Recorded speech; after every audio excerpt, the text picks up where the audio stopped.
Bismillahirrahmanirrahim. Assalamualaikum warahmatullahi wabarakatuh. Saya Mak Jatra, bertemu dengan saya Zaza. Ini Zaza bersama husband. Kita terbang sekejap ke Sarawak.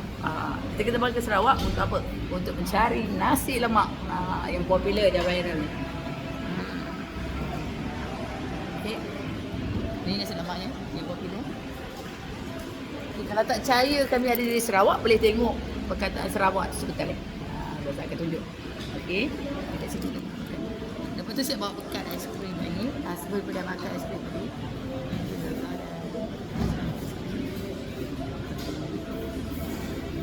Dan bekal ke udang. Chicken tenders kita ada beli tapi kita bawa balik rumah. Chicken tenders. Okeylah. Air kami kebetulan sama fresh orange nampak. Zaza sama dengan mana pakai air Zaza. Lepas sebelum tu kita tengok santan air yang sama. Okeylah. Kami nak menjamu seri dahulu di Sarawak. Jadi jumpa di video selanjutnya. Jangan lupa subscribe, like, share komen YouTube kami. Kita tak selalu. Okey, inilah dia nasi lemak Sarawak. Kita terbang ke Sarawak mencari nasi lemak. Okey, jom tengok. Tu nampak? Nasi lemak